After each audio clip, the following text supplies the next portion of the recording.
Mas livro de Ezequiel, capítulo 16, verso 4, está dizendo assim: enquanto ao teu nascimento, no dia em que nasceste, não te foi cortado o umbigo, entre as traduções do cordão umbilical, nem foste lavado com água para tua purificação, nem tampouco foste esfregado com sal, nem envolta em faixas. Irmãos, para quem conhece um pouco sobre Bíblia, estuda um pouco sobre os profetas maiores e os profetas menores, sabem que Ezequiel, ele foi um dos profetas maiores. E eu acho muito encantador e muito linda a história de Ezequiel. Que Ezequiel, ele foi um homem muito provado por Deus. Ele foi um homem muito escolhido por Deus. A palavra diz que na vida de Ezequiel, ele nasce em uma linhagem de sacerdotes. Ele nasce em uma família de linhagem sacerdotal. A história de Ezequiel diz que ele nasceu e os pais falaram que ele ia ser sacerdote. Porque imagina comigo, uma pessoa que nasce em uma família que há anos, há gerações, vem tendo uma família de pregadores. Então, quando essa criança nascer, vai ser automático que os pais vão falar, vão ensinar ele a pregar. E quando a criança vai crescendo nesse ritmo, a criança vai crescendo nesse entendimento, ela vai se apaixonando, ela vai criando gosto pelo microfone, ela vai criando gosto pela pregação. E a palavra vai dizer que Ezequiel, ele foi crescendo em uma linhagem sacerdotal. A história diz que a criança, para se tornar sacerdote, ela crescia dos 0 aos 6 anos com os pais, sendo ensinada pelos pais. Dos 6 anos aos 12 anos, ela ia para uma escola rabínica, que ela iria aprender a Torá.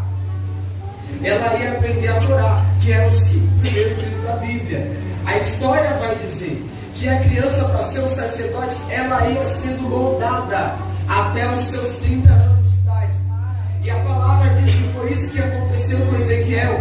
Ele foi crescendo, foi aprendendo, foi criando gosto, foi fazendo como se fosse uma espécie de estágio. Mas só que quando chega o ano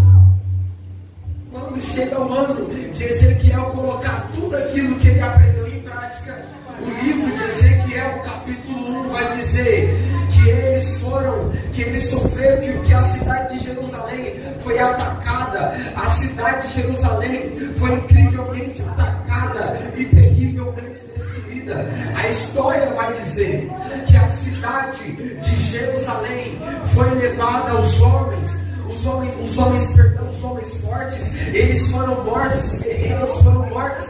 A história diz que levaram os príncipes dessa cidade, levaram as mulheres como escravas, os velhos foram mortos, os jovens também foram levados. E a palavra vai dizer que tamanha foi a frustração do coração de Ezequiel. Por quê? Porque ele foi criado durante 30 anos para ser um sacerdote. E como ele vai ser sacerdote? Como ele vai exercer aquilo que ele estudou a sua vida toda? Se ele está numa cidade, se ele está num lugar que não tinha altar. Por quê? Porque o sacerdote, para ele entregar, ele pegava aquilo que o povo entregava e levava para Deus, levava para o templo. Agora o profeta era uma coisa diferente, pegava aquilo que Deus entregava e levava para o povo. Mas nem sempre aquilo que Deus está falando é o que o povo quer ouvir. Nem tudo que Deus está falando, pastor amado, é o que o povo quer ouvir. Por isso é mais fácil pegar a murmuração do povo, levar para o altar e jogar lá para cima para Deus. É bem mais fácil do que ouvir o que Deus está mandando falar. Manda o povo se consertar e chegar lá fora, pregar para todo mundo. Deus está mandando vocês, todo mundo, se consertar. É bem mais fácil. Agora a palavra vai dizer que Ezequiel, ele está em um ambiente deplorável. Repita comigo, um ambiente deplorável. Ambiente deplorável. Isso mesmo, a história vai dizer que Ezequiel está dizendo que ele está junto ao rio Quebar. Ali está muita gente, muita gente. Imagina comigo, pessoas desabrigadas. Imagina comigo, pessoas sem teto, sem terra, pessoas que sabem como se fosse elas estivessem numa invasão, não tem lugar para dormir, não sabe como a gente vai se alimentar. Imagina comigo, o Salmo de número 137 está dizendo que os levitas pegaram as suas harpas, penduraram e disseram que aquela sentença que eles estavam vivendo, aquele momento que eles estavam vivendo era tão ruim, era tão mal, que eles se recusaram a adorar. Eles fizeram um juramento: se um dia eu voltar a adorar o Deus de Sião, que a minha destra e a direita perca o movimento e a minha língua põe no céu da boca. Olha só o sofrimento dos levitas. A história diz que eles penduraram as harpas, falaram: nós não cantamos mais, nós não pregamos mais, nós nunca mais vamos entoar louvores ao Deus de Sião. Mas só que a verdade é que o Deus, ele trabalha do jeito que a gente entende. A verdade é que Deus, ele nunca faz do jeito que a gente entende. Sabe de uma coisa? Eu estou olhando para Ezequiel e estou vendo Ezequiel num momento deplorável. O povo de Deus está sofrendo. Eu estou vendo todas as portas fechadas, e é necessário, quando todas as portas estão fechadas na sua vida, você olhar para o céu. Sabe por quê? Porque queira o inferno ou não, pode ter guerra ou não, pode ter crise no Brasil ou não, o céu nunca está em crise. Eu vou falar mais uma vez para vocês entenderem. A cidade de Jerusalém foi tomada, foi todo mundo levado como escravo, as mulheres levadas como escrava. E sabe de uma coisa? O mundo está se decaindo, se decompondo. Não sabe o que eles vão comer, eles não sabem com o que eles vão se alimentar. Mas sabe de uma coisa? O céu não estava em crise. A cidade estava em lágrimas, mas o céu não estava em crise. A cidade estava em luto, mas o céu não estava em crise. A cidade estava chorando, não sabia o que fazer, mas o céu não estava em crise. A palavra vai dizer que no momento em que Ezequiel está de cabeça baixa, que Ezequiel está chorando, que Ezequiel está se lamentando, a palavra vai dizer que Ezequiel ouve uma voz, e a voz que Ezequiel ouve é essa: Ezequiel, põe-te em pé e eu falarei contigo. E quando Ezequiel se coloca de pé, a palavra vai dizer que ele se põe de pé e levanta a cabeça. E quando ele levanta a cabeça, ele vê os céus abertos. Sabe de uma coisa? Deus, ele está mostrando a Ezequiel que em meio ao caos, em meio à tempestade, em meio a todo mundo chorando, em meio a todo mundo sofrendo, eu sou um Deus que te faço levantar e te faço ver os céus abertos. A palavra vai dizer que Ezequiel, ele tem uma visão. Agora escuta uma coisa: estar em cativeiro e ver céus abertos não é para todo mundo. Vou falar uma coisa: estar em um culto como esse, tem gente que está boiando no culto, não sabe o que está acontecendo, mas tem gente que está tendo visões de Deus nesse culto. A palavra vai dizer que Ezequiel, ele se coloca de pé e ele tem visão do céu aberto. Sabe, em meio a cativeiro é necessário a gente entender, a gente aprender que pode as portas da terra estar fechadas, mas a porta do céu está aberta. As portas da terra estão fechadas, mas a porta do céu está aberta. Deus, ele não precisa passar pela porta. Deus, ele não precisa passar pelas correntes. Deus, ele não precisa passar pelo portão. Aonde ele quiser entrar, ele entra. Aonde ele quiser pisar, ele pisa. Aonde ele quiser invadir, ele invade, porque ele é Deus. Agora a palavra vai dizer que Deus levanta Ezequiel como profeta.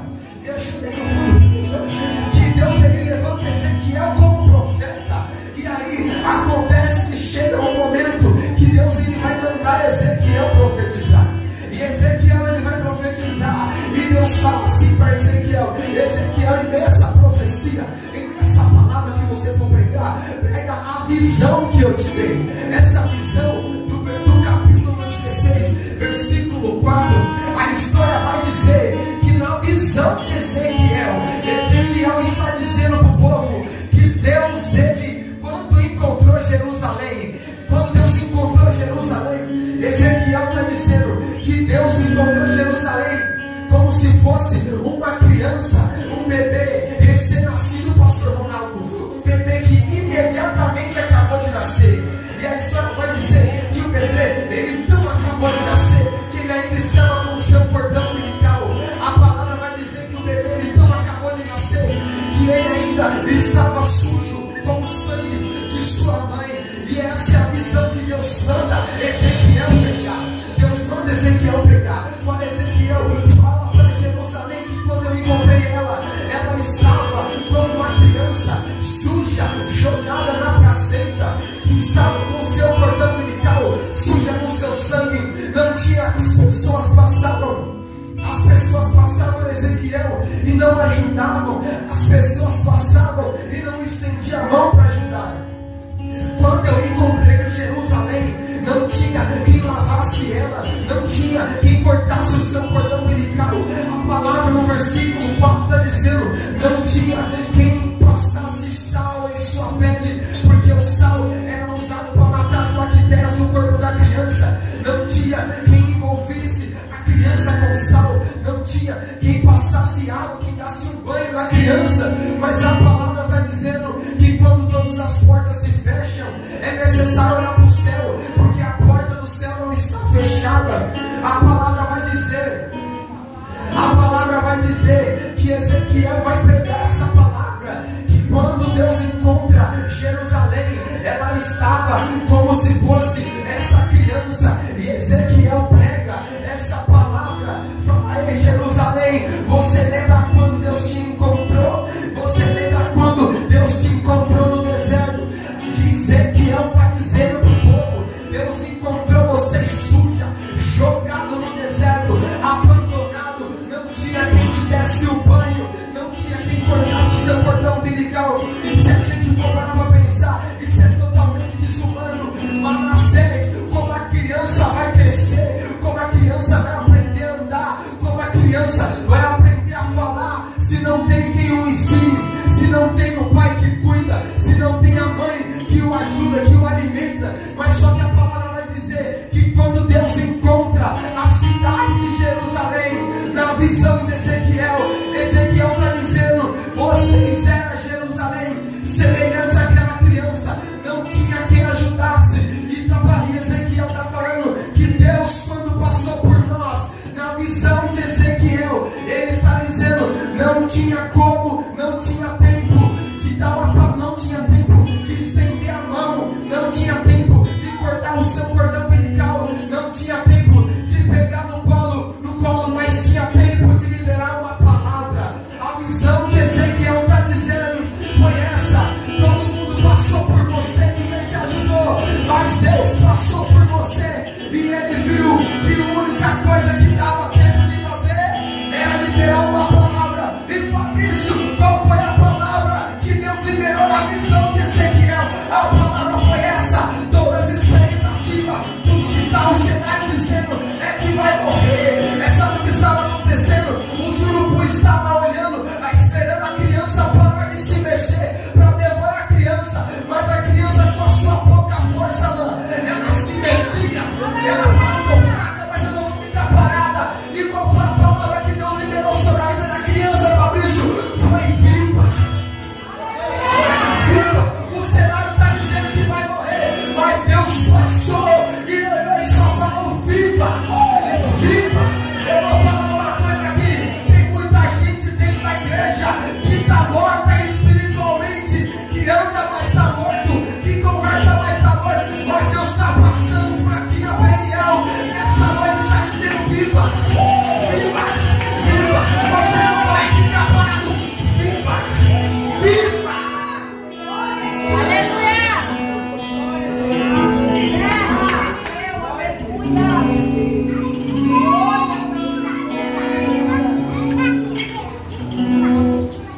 visão de Ezequiel.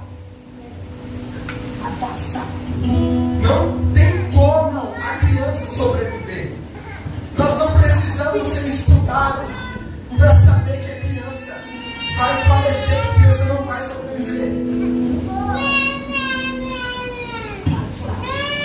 Deus ainda está falando sobre Israel, sobre uma cidade que estava abandonada. Não tinha quem investisse nisso. Sabe por quê? Sabe o que eu aprendi hoje à tarde?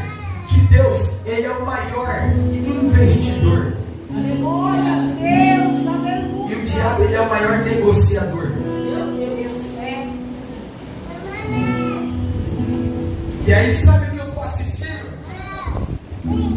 Deus, Ele investiu naquela criança. Aleluia. Sabe o que eu estou assistindo agora? Deus, Ele investiu em você. Sabe o que eu estou vendo agora? Aonde ninguém apostava, aonde ninguém achava que ia dar nada, Deus, Ele olhou para você. Não te olhou porque você era pelo lado de fora, mas Ele olhou porque você é pelo lado de dentro. Porque quem nos olhasse pelo lado de fora não investiria em nós, mas Ele, quando nos olhou pelo lado de dentro, Aleluia. vale a pena investir nele. Vale a pena investir nela. Sabe qual é a realidade? Que nós estamos vivendo em um dia, em uns dias, já estou caminhando para o final. Sabe qual é a realidade? Que a gente estamos vivendo uma época, que a gente estamos vivendo um dia,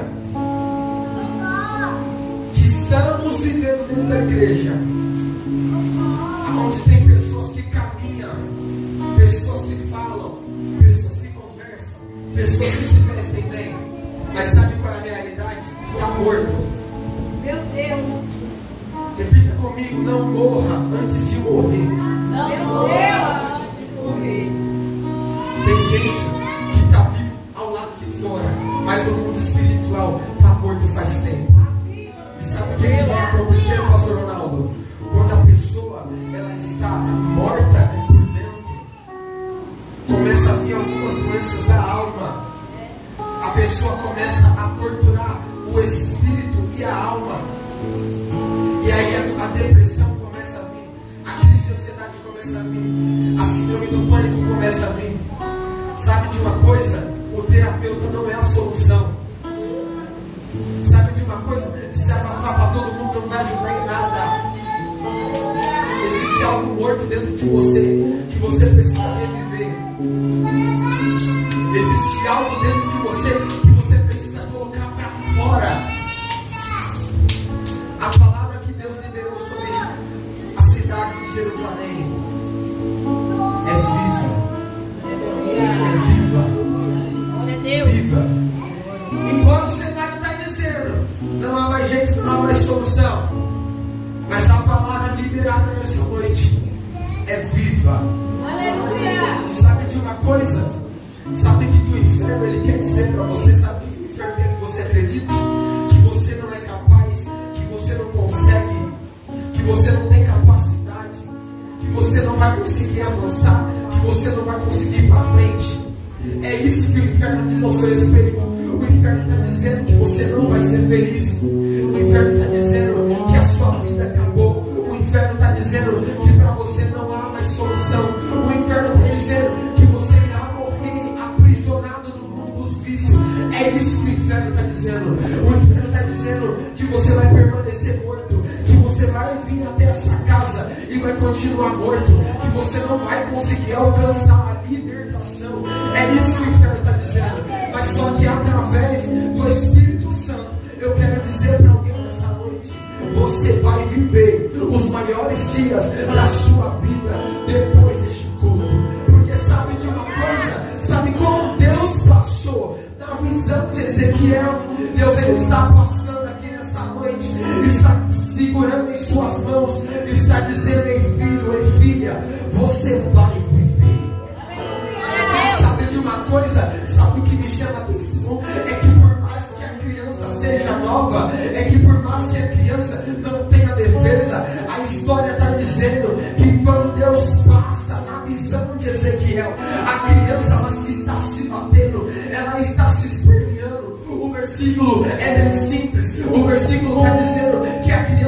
esfregava no seu sangue para que ela não viesse morrer. Eu estou vendo, Alan, uma criança abandonada pela própria mãe, uma criança jogada no deserto, que como eu falei, não tem como uma criança sobreviver dessa maneira. Como ela vai se alimentar, como ela vai beber água, como que a criança vai se fortalecer, como a criança vai aprender a viver. Eu não estou falando de um homem sozinho no deserto, eu não estou falando de uma mulher sozinha no deserto, eu estou falando de um homem, de uma criança. Eu estou falando de uma criança sem defesa, que acabou de nascer, que não tem defesa, que não sabe lutar, que o surubu está olhando para ela, está esperando ela parar de reagir. Sabe de uma coisa? Por mais que esteja difícil, por mais que seja difícil, não pare de se mexer, porque o adversário está olhando para você e dizendo: ele vai parar, ela vai parar. Mais uma semana ela não aguenta, mais um ano ela não aguenta. Esse ano eu achei que ela ia parar, mas ela não parou, ela não desistiu. Sabe de uma coisa? A vida que está em você é maior do que o pensamento do adversário. O senso de virtude que há dentro de você é maior do que aquilo que o adversário está jogando contra a sua vida. Posso falar uma coisa para você entender? Queira o diabo ou não, queira o diabo não, mas sabe de uma coisa? Por mais que seja difícil, por mais que o ambiente seja difícil, por mais que o ambiente onde você mora seja difícil, o local do seu trabalho seja difícil, mas Deus está falando para alguém: você não vai parar, você não vai desistir, você vai prosseguir, você vai viver. A unção da vida está passando nesse lugar. A unção da vida está passando nessa casa, neste momento. Eu não vou forçar vocês, mas quem estiver com o coração disponível para receber essa unção da vida, abra o seu coração, que ela irá passar sobre a sua vida neste momento. Se coloque de pé, se coloque de pé.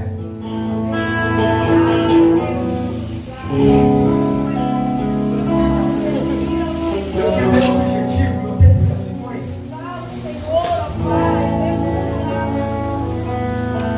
E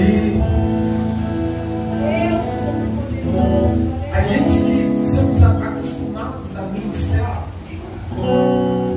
nós sabemos que tem dia que a gente prepara uma mensagem e chega na hora das muda tudo. Tem dia que a gente quer falar uma coisa, chega na hora, Deus vai, leva para o outro lado e fala outra coisa. E de uma coisa eu sei, Deus ele me usa muito com cura. Deus ele me usa muito com a cura, gente. Com cura espiritual. Nesse momento eu vou fazer uma oração. E eu não sei qual é o momento que você está vivendo. Eu não sei se você está passando por um momento espiritual que você possa estar morto. Eu não sei se o momento que você está passando, pode estar passando por uma dificuldade espiritual, aonde as doenças da alma têm ferido o seu coração, têm te ferido, aonde há uma enfermidade espiritual, uma enfermidade na alma que ninguém vê, aonde você passa, todo mundo fala que você, todo mundo pensa que está tudo bem, mas só que na verdade você sabe que não está tudo bem. Aonde o seu coração tem chorado por algumas noites, a unção da cura vai passar neste lugar. Feche seus olhos, feche seus olhos. Senhor Deus Pai,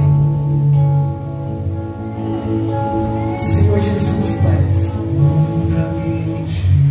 nessa hora, Deus Pai,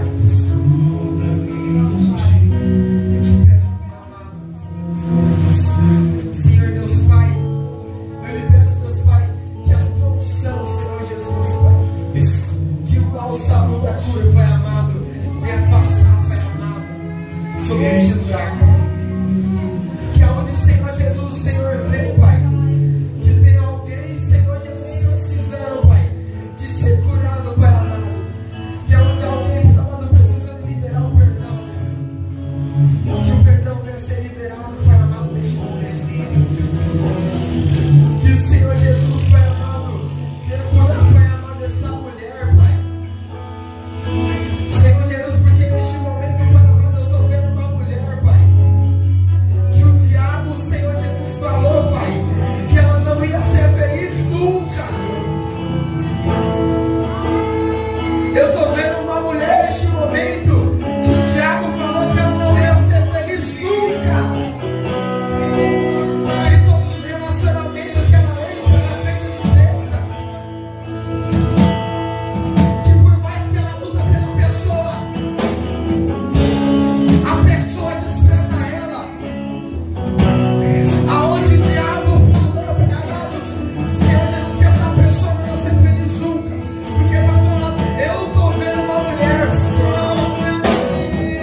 nome de Jesus.